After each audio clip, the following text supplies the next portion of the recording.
തുടർച്ചയായ 9ാം ദിവസവും അതിർത്തിയിൽ പ്രകോപനം തുടരുകയാണ് പാകിസ്ഥാൻ. കുപ്വാര, ഉറി, അഖ്നൂർ മേഖലയിൽ പാകിസ്ഥാന്റെ വെടിവയ്പുണ്ട്. ശക്തമായി തിരിച്ചടിക്കുകയാണ് ഇന്ത്യൻ സൈന്യം. പാകിസ്ഥാന് മേൽ കൂടുതൽ ഉപരോധങ്ങൾ ഏർപ്പെടുത്തി ഇന്ത്യ. പാക് വിവരാവകാശ മന്ത്രിയുടെ എക്സ് അക്കൗണ്ടിന് ഇന്ത്യയിൽ വിലക്കേർപ്പെടുത്തി. പാക് ന്യൂസ് വെബ്സൈറ്റുകൾക്കും നിരോധനമുണ്ട്. അതിനിടെ ഗൾഫ് രാജ്യങ്ങളുടെ പിന്തുണ തേടിയിരിക്കുകയാണ് പാകിസ്ഥാൻ. പഹൽഗാമിൽ ആക്രമണം നടത്തിയ ഭീകരരെ പിടികൂടാൻ തെരച്ചിൽ തുടരുകയാണ്. തിരിച്ചടി വൈകുന്നതിൽ കേന്ദ്രം നിലപാട് വ്യക്തമാക്കണമെന്ന് പ്രതിപക്ഷം ആവശ്യപ്പെടുകയും ചെയ്യുന്നുണ്ട്. പിയ സുനിൽ ദില്ലിയിൽ നിന്നും, ആദിൽ പാലോട് അനന്തനാഗിൽ നിന്നും തത്സമയം ചേരും. ഞാൻ ആദ്യം പിയ സുനിലിലേക്ക് ഒന്ന് പോകാം. പിയ സുനിൽ, ഇപ്പോൾ നമുക്ക് ലഭിക്കുന്ന ഏറ്റവും ഒടുവിലത്തെ വിവരങ്ങൾ അനുസരിച്ച് ഇന്ത്യ തിരിച്ചടി ശക്തമാക്കുന്നതിനോടൊപ്പം കൂടുതൽ ഉപരോധങ്ങളിലേക്ക് നീങ്ങുന്നു. അതേസമയം പാകിസ്ഥാൻ ഗൾഫ് രാജ്യങ്ങളുടെ പിന്തുണ ആവശ്യപ്പെടുകയും ചെയ്യുന്നുണ്ട്. പാകിസ്ഥാൻ ശരിക്കും പറഞ്ഞാൽ പേടിച്ച് വിറച്ചിരിക്കുകയാണ് എന്ന് വേണമെങ്കിൽ പറയാം. സാധാരണക്കാരൻ്റെ ഭാഷയിൽ എവിടെ വേണമെങ്കിലും എങ്ങോട്ട് വേണമെങ്കിലും അറ്റാക്ക് വരാം. ഇന്നലെയൊക്കെ ചില വാർത്തകൾ ഉണ്ടായിരുന്നു.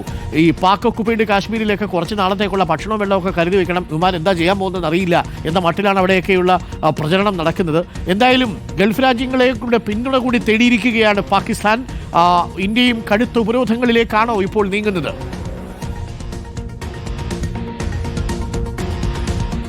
Arun, good morning. ഞാനിപ്പോൾ സേനാഭവന് മുമ്പിലാണ് നിൽക്കുന്നത്.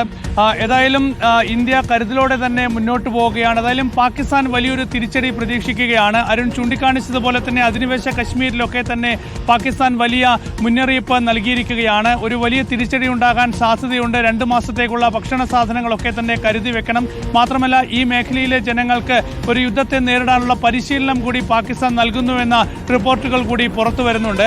അപ്പോൾ ഒരു വലിയ തിരിച്ചടി പാകിസ്ഥാൻ പ്രതീക്ഷിക്കുകയാണ്. ഈ മേഖലയിൽ ഒരു ബാലിസ്റ്റിക് മിസൈൽ പരിശീലനം കൂടി പാകിസ്ഥാൻ നടത്തുന്നു എന്ന റിപ്പോർട്ട് കൂടി ഏതായാലും ഇന്ത്യക്ക് ലഭിച്ചിട്ടുണ്ട്. ഏതായാലും പാകിസ്ഥാന്റെ പ്രകോപനം ശക്തമായി അതിർത്തിയിൽ തുടരുന്ന ഒരു സാഹചര്യമാണ് ഇപ്പോഴും ഉള്ളത്. ഏതായാലും ഇന്ത്യൻ സൈന്യം ശക്തമായി തന്നെ അതിന് തിരിച്ചടി നൽകുന്ന സ്ഥിതിയൊക്കെ തന്നെയുണ്ട്.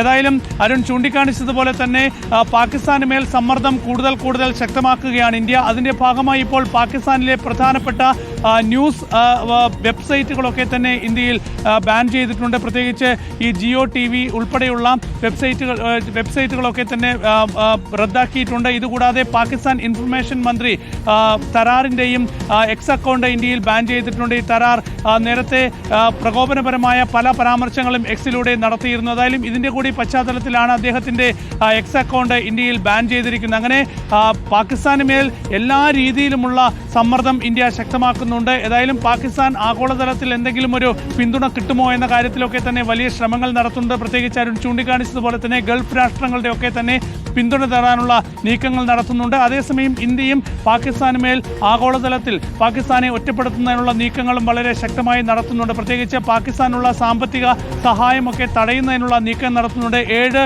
ബില്യൺ സാമ്പത്തിക സഹായം പാകിസ്ഥാന് ലഭിക്കുന്നുണ്ട്. അത് IMF-ൽ നിന്ന് തടയാനുള്ള ശ്രമങ്ങൾ ഇന്ത്യ ശക്തമാക്കുന്ന ഒക്കെയുണ്ട്. ഏതായാലും ഇത്തരത്തിൽ പാകിസ്ഥാനെ ഒറ്റപ്പെടുത്തി മുന്നോട്ട് പോവുക എന്നത് തന്നെയാണ് ഇന്ത്യയുടെ നിലപാട്.